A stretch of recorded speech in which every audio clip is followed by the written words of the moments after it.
2027 পর্যন্ত আসলে প্ল্যান পরিকল্পনা আসলে ম্যানেজমেন্ট যারা আছেন, কোচ যিনি হবেন, ক্যাপ্টেন যিনি হবেন তারা করবেন। অবশ্যই নাম ম্যাটার করে, বাট দিন শেষে কিন্তু ব্যাটে বলে পারফর্ম করাটা ইম্পর্টেন্ট, যেটা আমাদের দল করছে। অবশ্যই আমার মনে হয় যেভাবে আমরা লাস্ট কয়েক বছর ধরে পারফর্ম করছি, এই টিমটা অনেক বড় টিম এবং আমার মনে হয় যে রেজাল্ট ওয়াইজ যদি আপনি দেখেন আমরা সবসময় ভালো ক্রিকেট খেলি। সো প্রথম ম্যাচ হারার পরে আমাদের বিশ্বাস ছিল যে না, এই টিমটা ঘুরে দাঁড়াবে এবং আমরা লাস্ট কয়েকটা ম্যাচ ভালো ক্রিকেট খেলছি।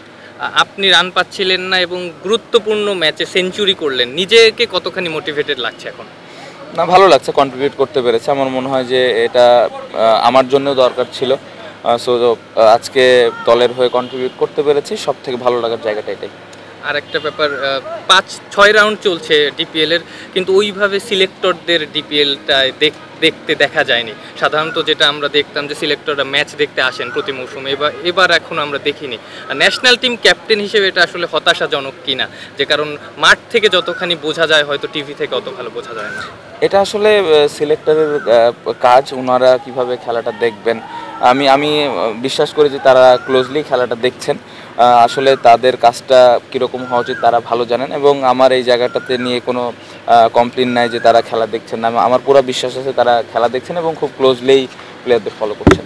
এই ব্যাপারে আমার জন্য বলাটা মুশকিল। আমি এখন পুরো ফোকাসটা ঢাকা প্রিমিয়ার লিগ নিয়ে করছি এবং চেষ্টা করছি যে প্রতিদিন কিভাবে আবাহনী টিম জিতবে, প্রতিদিন কিভাবে আমরা আমাদের জায়গা থেকে ইমপ্রুভ করতে পারবো। সো 2027 পর্যন্ত আসলে প্ল্যান পরিকল্পনা আসলে ম্যানেজমেন্ট যারা আছেন, কোচ যিনি হবেন, ক্যাপ্টেন যিনি হবেন তারা করবেন। সো এই বিষয়গুলো নিয়ে এখন আমার জন্য বলাটা মুশকিল, বাট আমি খুবই খুশি যে আমাদের আবাহনী টিম ভালো করছে। শান্ত ভাই, এই যে একটু আগে যে পিয়াল যে কথাটা বললো যে হচ্ছে আবাহনী কিনে হচ্ছে অনেক চেঞ্জ এসেছে এবারের টিমে। চেঞ্জের পরে হচ্ছে এখন পর্যন্ত Abahani table topper, 5th round 6th রাউন্ডে শেষ হলো। তো বিষয়টা কি আবাহনীর নামের কারণেই কি প্লেয়াররা একটা বেশি বাড়তি মোটিভেশন পায় কিনা মাঠে নামার আগে? না, অবশ্যই এই ধরনের টিমে খেলা তো অবশ্যই প্রাইডের ব্যাপার। আমার মনে হয় যে তারপরে আমি বলবো যে নাম দিয়ে তো আসলে কোনো কিছু না, দিন শেষে ভালো ক্রিকেট খেলাটা ইম্পর্টেন্ট এবং যে কাজটা ড্রেসিং রুমে সবাই করছে আমাদের টিমের। সো অবশ্যই নাম ম্যাটার করে, বাট দিন শেষে কিন্তু ব্যাটে বলে পারফর্ম করাটা ইম্পর্টেন্ট, যেটা আমাদের দল করছে।